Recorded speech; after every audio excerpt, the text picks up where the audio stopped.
The title of today's sermon is Be Our Guest.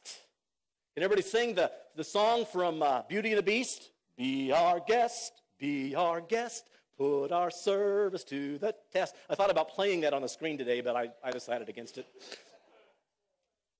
Today I want to talk about hospitality. The dictionary defines hospitality as the friendly reception and treatment of guests or strangers, or receiving and treating guests and strangers in a warm, friendly, generous way. If I were to ask this morning how many of you would like to see more visitors on Sunday morning, most of you would raise your hand. Maybe not all, because I have talked to a couple people, believe it or not, that say, you know what, I like the church just the size it is. I don't want to get big. But if we're really doing what God called us to do, we should be growing. God said, go into the world, preach the gospel, make disciples. If we do that, some of them will be won to Christ through us and end up in another church, because there are other good churches in town. Some are a little bit different style than ours. Some of the church styles might fit some of the people a little better, and they can go, it's great as long as we're winning them. But chances are, if they're won to Christ by one of us, they'll have connections. They'll want to come back here to this church. So we should be growing if we're really doing what God wants. Okay? But if I were to ask how many would like to see more visitors on Sunday morning, most of you would raise your hand.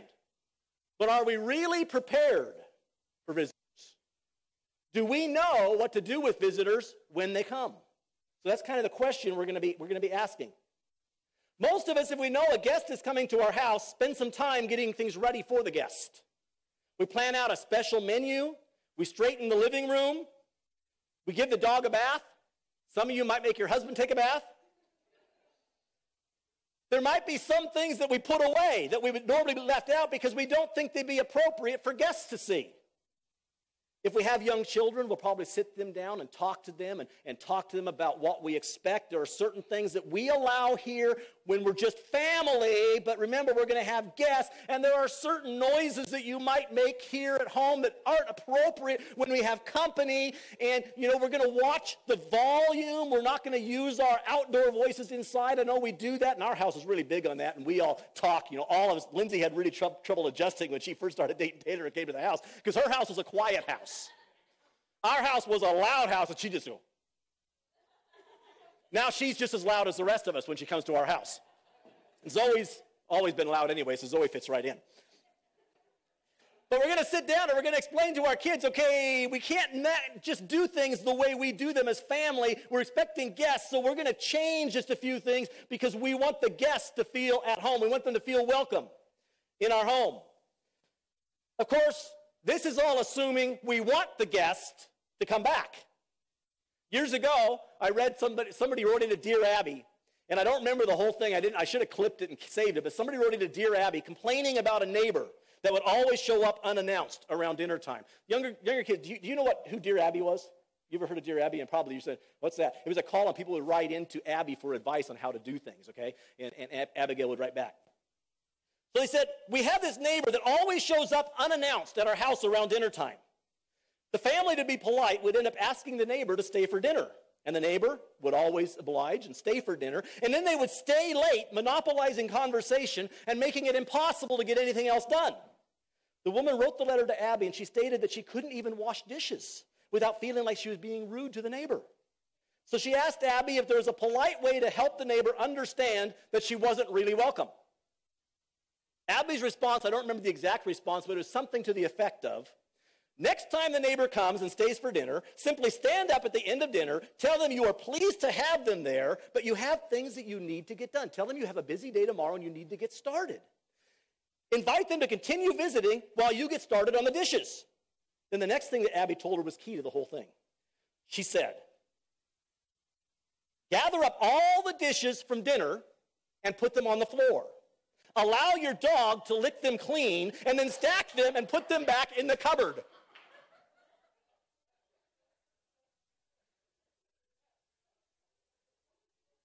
Now, Abby usually didn't have people write back and tell whether or not it worked, so I don't know if the lady really took the advice or not, but I can guarantee you, if she took that advice, the neighbor never came back, or at least didn't come back around dinner time. Okay? Now, when it comes to church, we would hopefully never deliberately try to get someone not to come back. However, there are some messages that we sometimes give unknowingly, just because we're not thinking. And we're not thinking things. We're family. We understand certain things, and we know what it's there for. And so we don't stop to filter things and think, how does this look to an outsider? To somebody who's never been here or has no church background, how might this look to them? So we might give messages that we're not really trying to give just because we don't see it through the eyes of a first-time attender. And so just for fun, I want to show you a real short video clip of a message that a church might send unknowingly. There's a lot of hand sanitizer in church. Anybody notice that? I don't know. At my church, they have these 2 hand sanitizer stations right by the front door greeters. That is not a good message. People come in on Sunday, how you doing? Nice to see y'all. It's good to see you. Thanks for coming to visit. You're going to love it here. We just love people. You can just be yourself. You can just be yourself. We don't care. We don't judge you. We just love. You sit back, and whatever questions you have, you let us know. We'll let you know whatever we can do for you, okay? Y'all newly married, you got 4 kids? 4 kids. That is amazing. We love kids here. Kids are like a little gift from God is what they are. They are just wonderful little creatures that God gives us. Yeah, where y'all from? Arkansas? Okay. Now, I realize that's a little bit extreme and probably slightly exaggerated, but we can sometimes send the wrong message to those we're trying to reach. I mean, the church that puts in the hand sanitizers, they've got a reason for that. They're trying to keep germs from spreading. But if we're not careful with that, we could actually send the wrong message to somebody coming in. They're thinking, they think I'm filthy, and so they got to keep their hands clean when I come in because they don't want to touch me. We have our own language and customs. And they're perfectly normal to us, but some of those customs can be totally foreign to someone coming in from outside. We don't want to change our identity or core values, but just like we strive to put on our best for the guests in our house, we need to also try to put on our best for church guests.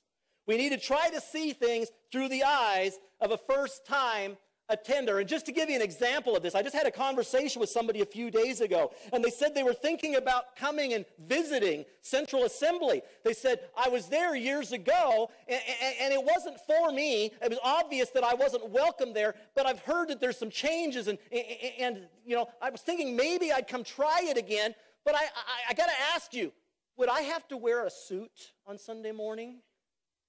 I don't own a suit. Would I have to go buy a suit? Because last time I was there, everybody was dressed up, and I felt like I didn't belong there.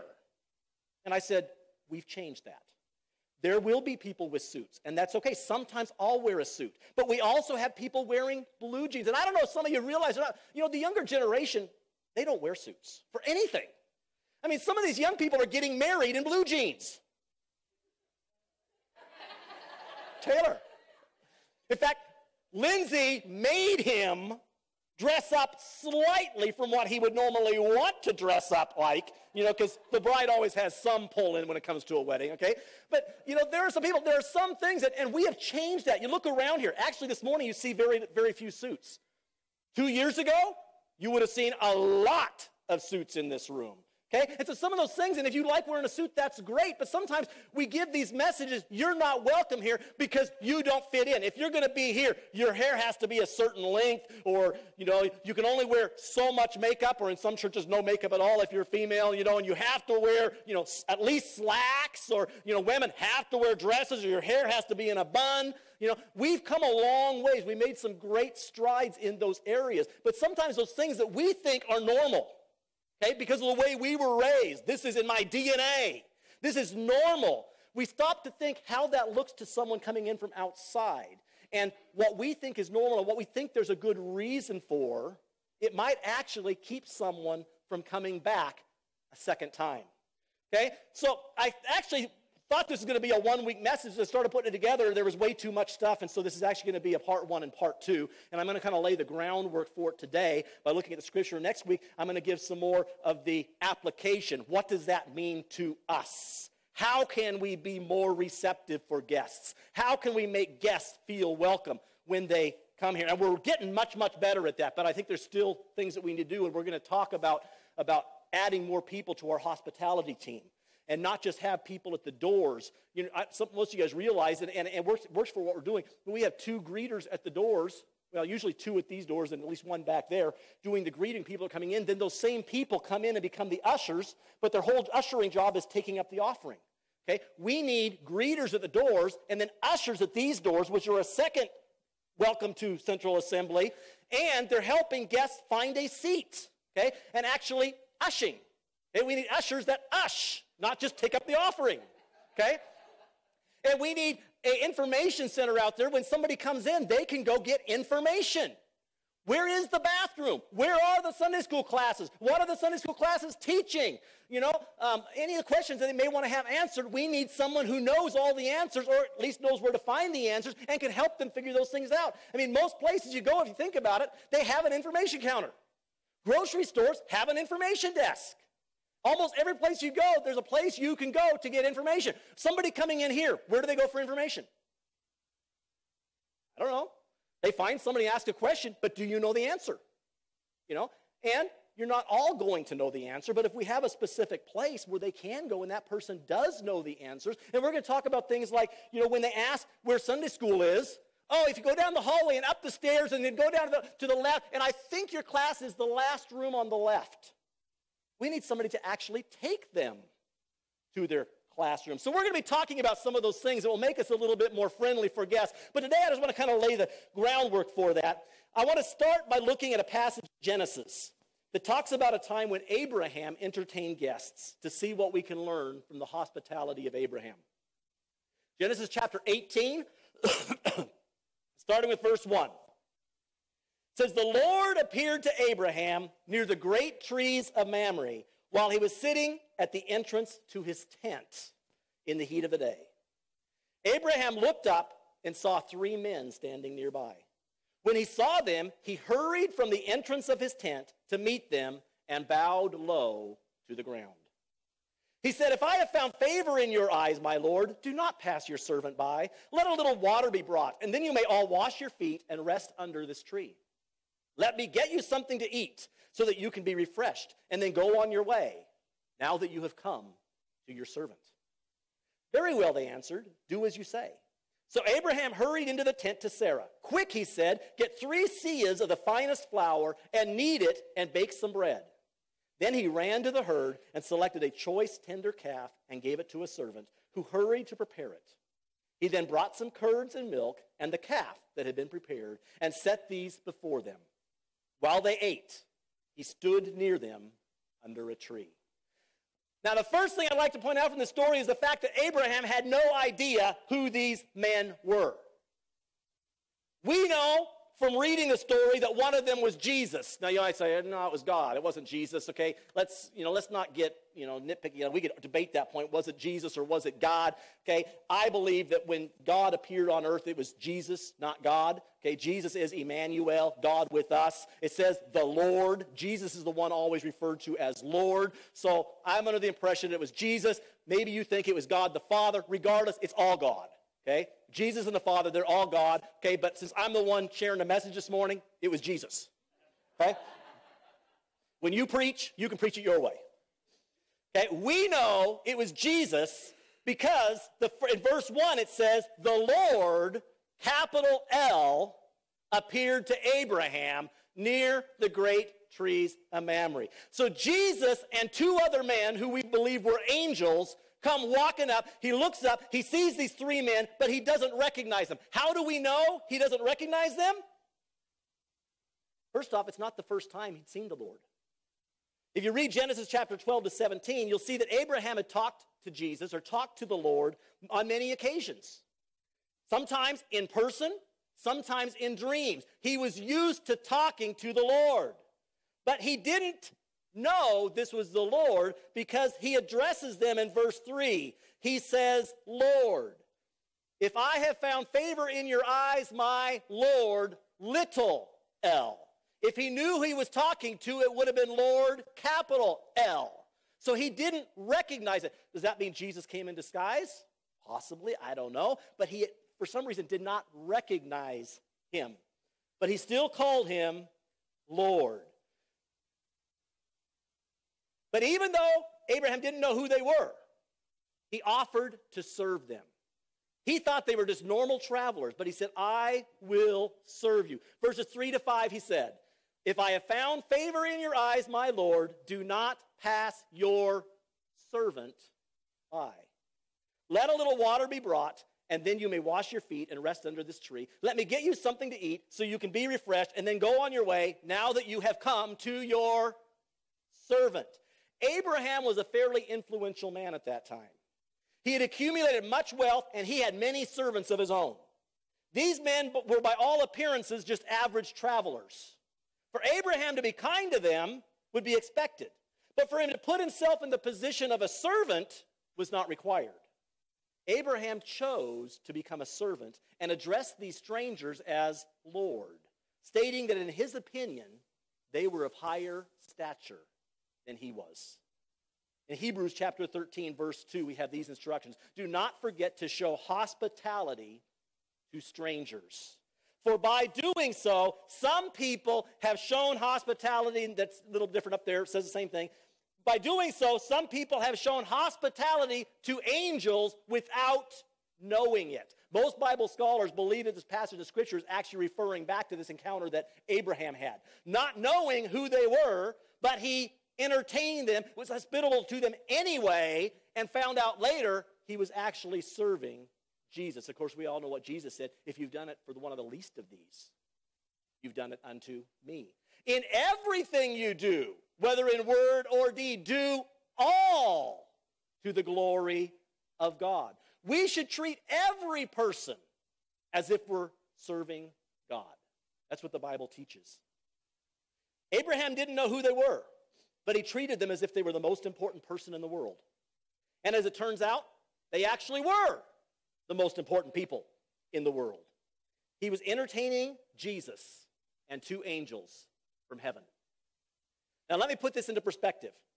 If you knew that Jesus would be attending our church as a guest, if you knew when you got up this morning that Jesus was going to be here this morning, would you have prepared differently for church this morning?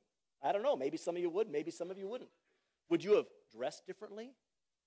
Would you have maybe taken a shower where you didn't otherwise or something? I don't know. Most of you look pretty good to me. I don't smell anything really foul up here. So you probably already prepared. But I'm just asking a question you need to ask yourself. If I knew Jesus was going to be there, would I do anything different to prepare myself before I go? Some of you would say, yes, I would have worn a suit and tie this morning if I knew Jesus was going to be there. Taylor wouldn't say that. Taylor would dress just like that, because that's Taylor. Okay? Would you have done anything different if you knew that the stranger, the person you don't recognize, is coming through the front doors was Jesus, and not just some stranger? Would you greet them differently? Would you reach out to them differently? Would you act differently if you actually knew that visitor in the building was Jesus? Would you act differently? Would the conversations that you have with others in the church be different because they may overhear what you're saying? Would you engage more or less in worship because he's watching? Would you treat the guest differently if you knew it was Jesus? I'm sorry. You can't wear sandals in this church. I'm sorry, sir. You need to cut your hair if you're going to come here. We don't allow guys with long hair in this church. Would you say that to Jesus? Abraham's example shows us that we should treat every guest as if we're entertaining angels or as if we're entertaining Christ himself. I heard a story, and I've heard it many different versions. I'm not sure if it's a true story or not, and I don't remember the exact story, so I kind of wrote it down here just kind of the way, I remember it and maybe changed a few pieces, but it's still an appropriate story. And actually, I have a pastor friend who says that he knew a pastor that did this. Okay? And again, I don't remember the exact same story, but I heard a story about a new minister that had just been appointed to a particular church. In this denomination, the congregation didn't get to vote on who their pastor would be. The pastor was simply assigned by the denominational headquarters. Thus, no one in the church had ever met the pastor. They were very excited to meet him, however. They spent weeks painting, cleaning, and decorating the church to make sure that everything was ready for his arrival. And I understand a lot of that went on prior to us coming. We were told that there were rooms that were cleaned out and stuff that had been here forever was thrown away, and a lot of stuff was done trying to make it ready. Wanted to impress the new pastor, who didn't know it was us, but whoever that new pastor may be. So people wanted to impress us, and so they spent a lot of time getting things ready. That's what this church is doing. They wanted to leave a positive first impression.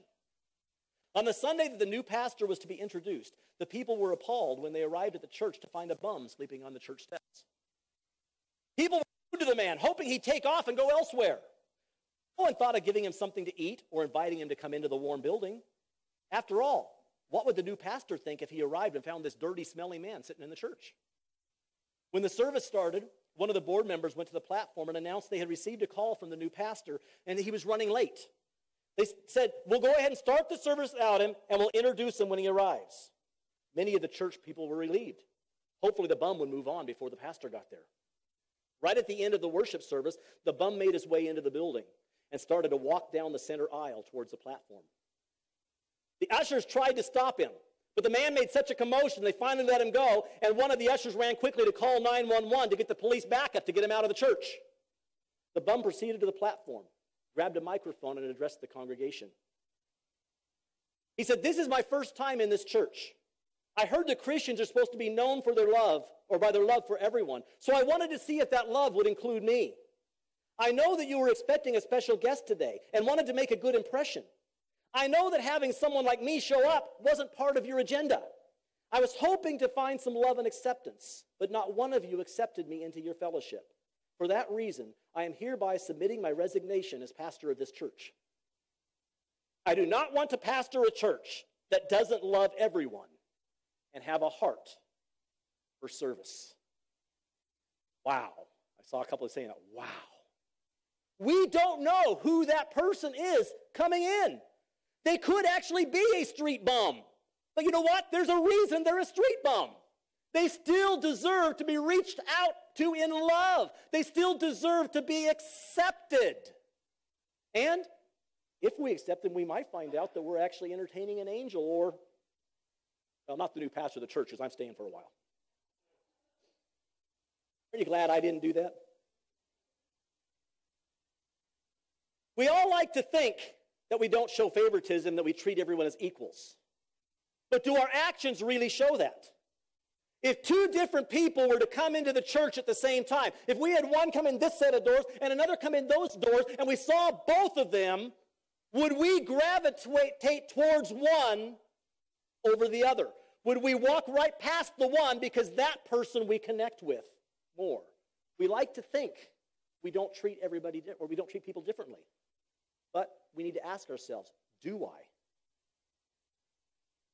Do we gravitate towards them based on their appearance, their age, or some other physical trait? Now let me ask another question. If a visitor walked into our building, would we, or you, notice or acknowledge them at all? Would you even recognize that a visitor had come in? Or would you be too occupied with your existing relationships or responsibilities?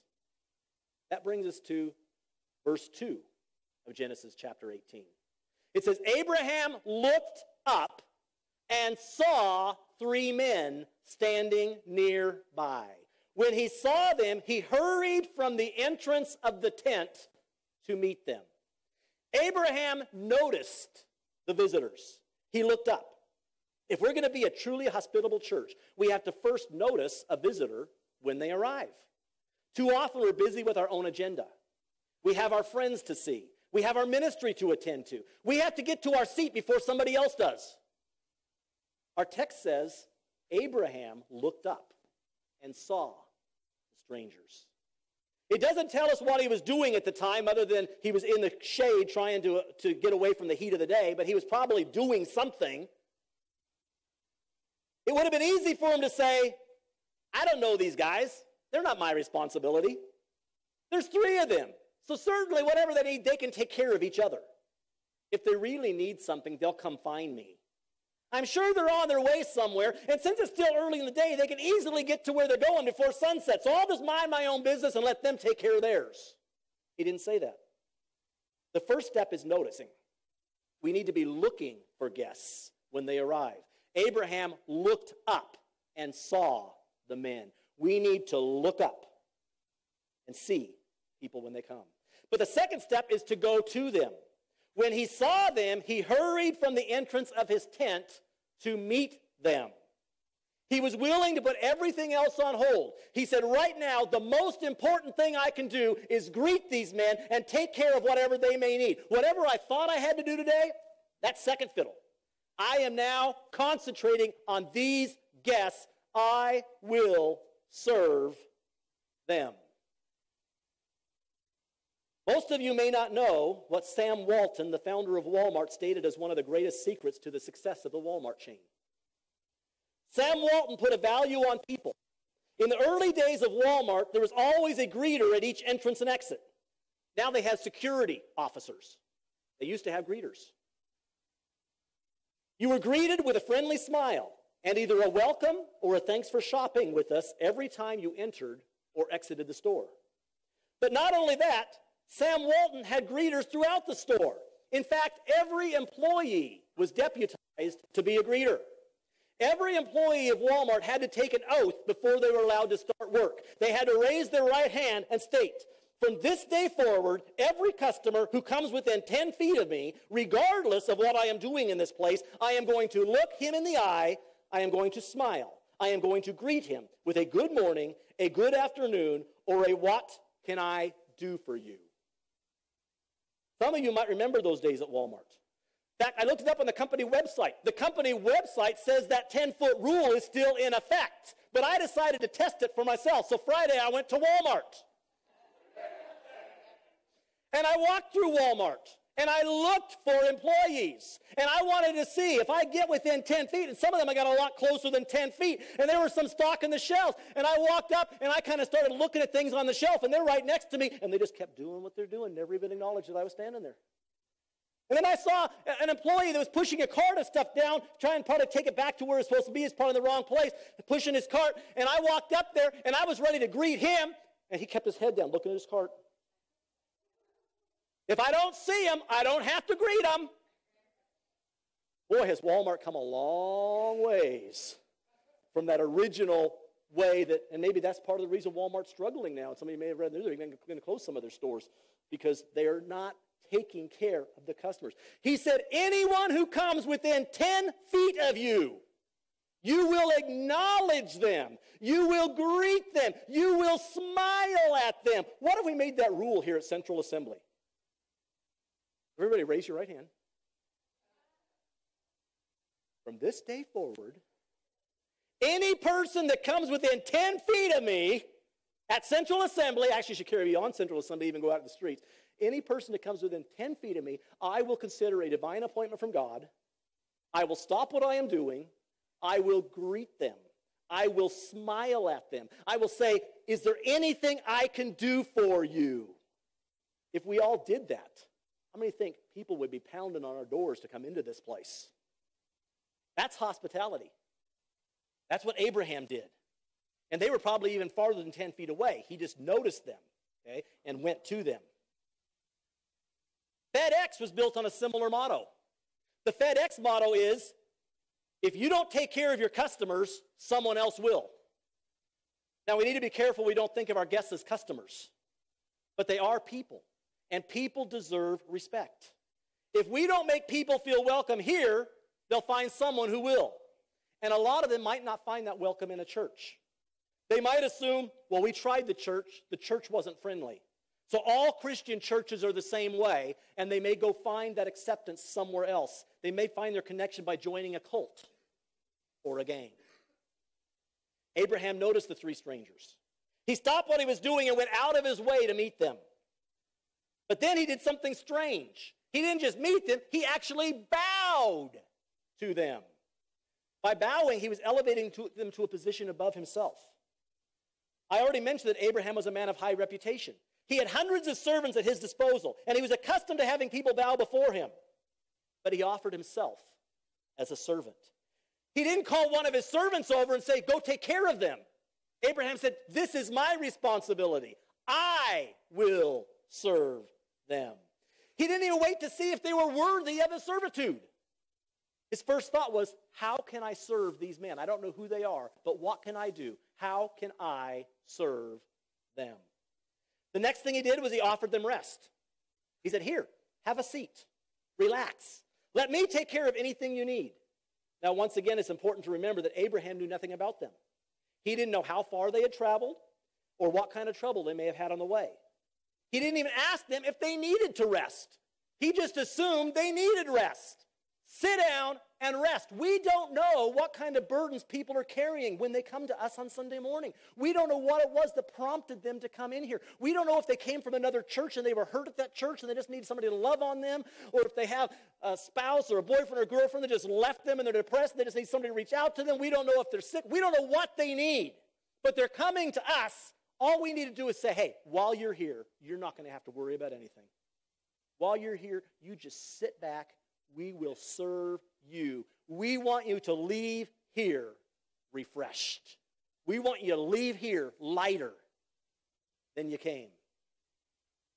Abraham didn't wait for them to ask for a place to sit or something to eat. He just determined that they would not leave lacking anything. In those days, it was easy to assume that a traveler would be tired and hungry. So he was providing the obvious. There are some obvious things that every guest in our church needs. We can at least provide those. You know, a guest is probably going to want to know where the bathroom is.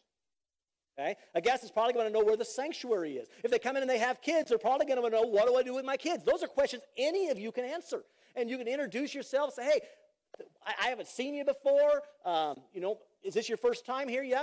Okay, there's sort of some things you're going to want to know. Let me point you in the right direction. If you're looking for the restrooms, this is where they're at. You've got some kids. Can I take you upstairs and show you where your kids are at? There are certain things that we can just look at them and instantly, they need this. So let's provide what they need.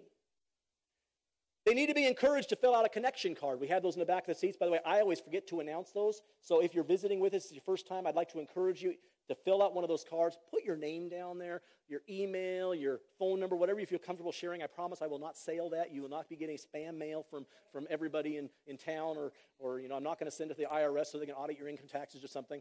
But I would love to be able to connect with you. Please fill out some information so I can contact you and thank you for your visit. Just answer any questions you have. I forget to announce that. By the way, the rest of you guys can fill those out. Put prayer requests on there too, because I do look at those for prayer requests. But if you see somebody coming in, you can encourage them. Say, hey, if it's your first time, could you please fill out one of these? Because our pastor would like to be able to talk to you this week. He'd like to be able to connect with you. Better yet, and we're going to talk about it a little more next week, say, can I introduce you to our pastor? Bring them to meet me. And there was something, I'm going to talk a little bit about that survey. We're going to talk about it a little more next week, but there was a survey actually taken asking first-time church guests, actually those who came back a second time, asking them, what was the thing that impressed you most about the church? And what was it that made you want to come back a second time? One of the things that most of them listed, one of the top 10 answers by guests was, someone introduced me to the pastor. That was one of the top 10 reasons that people came back to a church. And a lot of times I stand here after service, say, if you're visiting, I'm down here, I'd love to meet you. But you know what? They don't know me. They're scared to come talk to me. Sometimes by the time I get there, I'm going to get to them. They don't get to me. I'm going to go see them. But by the time I get to them, they're long gone. Some of you guys can meet them and say, let me take you to meet the pastor. You can be that connector. We talked about Andrew last Sunday night. You can be the connector. I'm going to try to rush through this. I told you I had way more than I could do in a day. So can I go just a little bit over? Is that okay? Are you guys? Is this fine? Are you guys all saying, I've heard that, done that. Let's get out of here. There's not a game going on, is there, that we have to get to? This is better than a game anyway, right? Now jump down to verse 6. Verses 6 to 8. Abraham hurried into the tent to Sarah.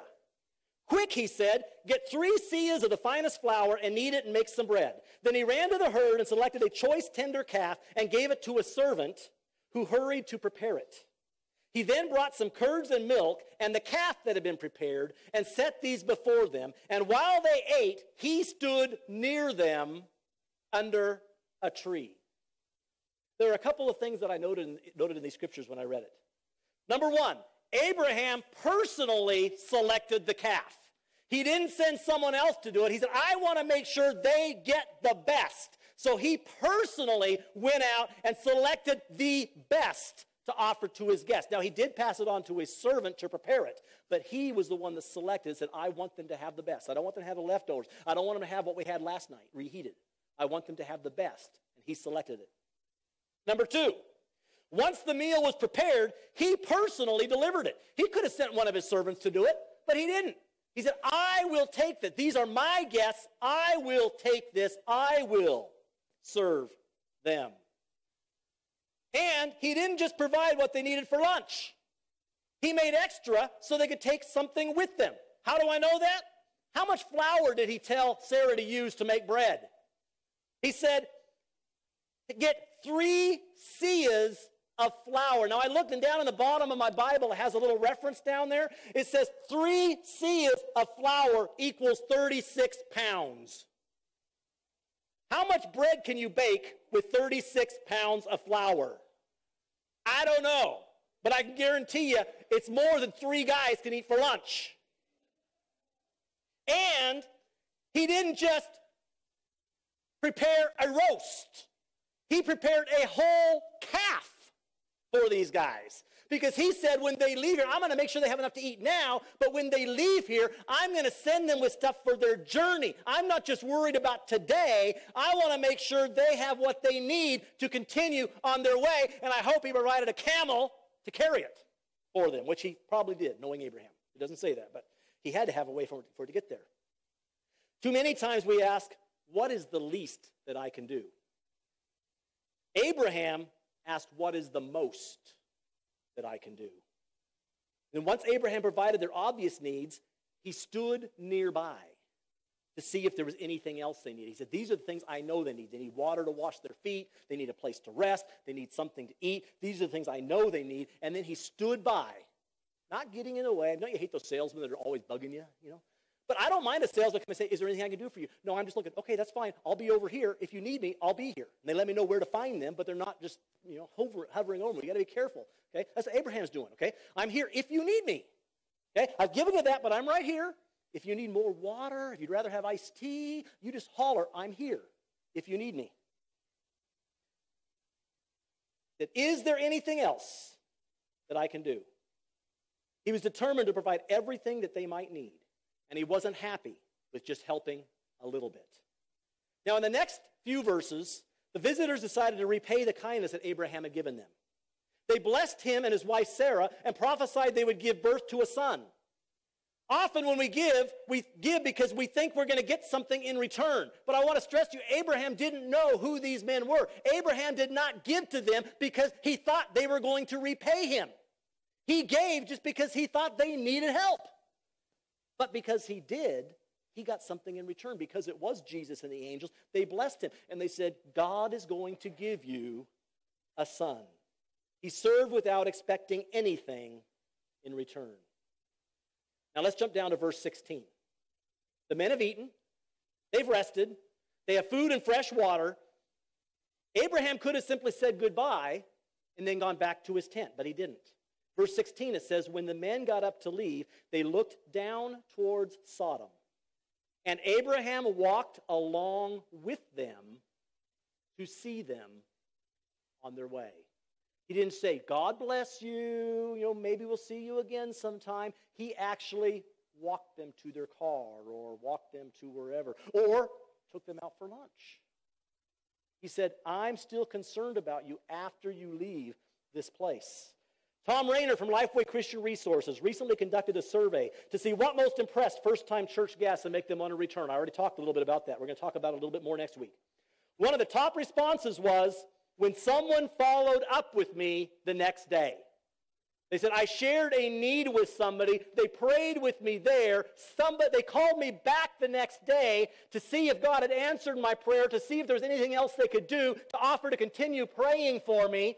Or I filled out a connection card and gave some information, and the pastor called me the next day. But you know what? It doesn't have to be the pastor. I try to follow up. Anytime somebody fills out one of those cards and gives their phone number, I try to follow up. Not always the next day, but within the week. I personally give them a call and say, hey, I want to thank you for filling out a card. You were there Sunday. Sometimes it's, I didn't get a chance to meet you. You slipped out before I could shake your hand. But hey, I want to thank you for coming. Is there anything I can do for you? Sometimes there's already a prayer request on there. Say, I've already prayed for your need. Is there anything else you want to fill me in on that will help me as I pray so I can pray more specifically? I try to follow up on whatever's there. And we have many people who are coming to the church, and they've told me that's part of the reason, because they received a phone call from me. Now, what if they didn't just receive a phone call from the pastor? What if you met them, had them fill out the card, said, I'll turn it in for you, but you kind of copied the information down, and you called them. So they didn't just get a call from the pastor, they also got a phone call from you. That's one of the top reasons people go back to a church. Someone connected and reached out to them afterwards. Because even if we become the friendliest church in the world, people expect us to be friendly on Sunday. But what if that extends beyond the Sunday visit? We're reaching out to them during the week. We're going to talk about that more as next week. A phone call during the week, or a card, or a letter, or if you happen to get their Facebook handle, a Facebook message for those of you who have that, or text. One of my favorite places, and I could say one of our favorite places to order things from, is a company called Sweetwater. Anybody ever order anything from Sweetwater? If you're a musician, you need to get online. There's 4 of us here that order stuff from Sweetwater. They sell musical instruments. So we got a lot of the equipment. In fact, this keyboard we bought from Sweetwater, okay? When you make an order with Sweetwater, you immediately get a response with the name of your own personal representative. They don't just say, thank you for your order. Somebody will contact you, say, thank you for your order. I am your representative on this. Here's my contact information. If you have any questions or there's anything else I can do, contact me directly. And they try to do it over phone, but if they can't reach you on phone, they'll send an email giving you that information. That representative, if they couldn't get a hold of you, they will introduce themselves within 24 hours, thank you for your order, and let you know that it has already shipped or when it will ship if it hasn't already shipped. Your personal representative gives you their phone number and their extension to let you know how to get a hold of them if there are any problems or questions. Some of you have my business card. Some of you don't need it because you just have the information. On my business cards, I have my cell phone number on there. I have been told over and over and over by pastors, never put your cell phone number on your cards. The people in the church don't need to know that. They will just be calling you, harassing you. They'll call you for all these little things. You know, I did that when I was a children's pastor. I had little business cards that I made up, and I had my phone number on them. And before cell phones, it was my home number, and then it would be a cell. I gave it to all the kids. I say, here's my number. If you ever need to talk, even if it's in the middle of the night, if you wake up at 2 o'clock in the morning and you have a nightmare and you need somebody to pray with you or talk to you, you can call me. You know what? I had a few kids take me up on it, but never once did I have one abuse it. And one time I got a phone call from a parent.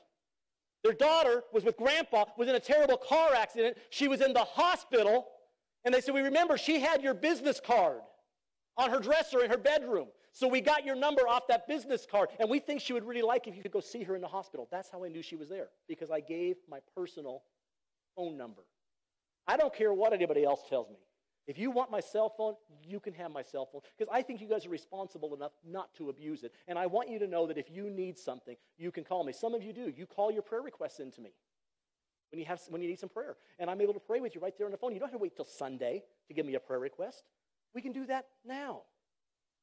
They say, here's my information. If you need anything, contact me directly. If there's any delays, they always personally call to let you know there's going to be a delay. And they always include a gift with the order. When you get the order, it's not just what you ordered. There's always something extra, usually sweets. That's why they call themselves Sweetwater. They give you a little bag of candy. And being a former children's pastor, that speaks to me. You can tell. After the order arrives, they follow up to make sure that it met or exceeded your expectations. They say, was there anything wrong with it? Do you need help figuring out how to set it up? We'll walk you through it on the phone. We'll help you program it. They're not done just once they get the sale. They want to make sure that they have taken care of everything you need. What if we treated our guests the way that Sweetwater treats their customers? What if we followed the Walmart 10-foot rule? What if all of us went out of our way to make sure that nobody that came into our building on Sunday mornings left lacking anything? and that every guest was contacted sometime during the week to follow up and see if there's anything else that we can do to serve them. And I'm going to stop right there. I had something else there, but I can put that off until the next week because we're a little bit over time. When God sends people to us, it's our responsibility to make sure that they are welcomed, that they are loved on, and that their needs are met. And it's not just my job. God is not just sending them to me. He's sending them to us. I am hereby deputizing each one of you in this room. Whether you have the official title, we're going to be asking for people to join our hospitality ministries and become ushers and greeters, and we're going to even do some training. What does that mean? Instead of just saying, okay, you're an usher, okay, well, what do I do? We're going to have some training, teach you what to do, how to help people. But even if you don't sign up and become one of those official ushers or greeters, you are all deputized. You are all Central Assembly greeters. And as a greeter, you need to greet. Okay? If you see somebody, and sometimes they say, well, I don't know if maybe they've been coming to the church longer than I have. Maybe they have. Say, hey, I don't know how long you've been coming, but I don't think we've ever met. Let me introduce myself.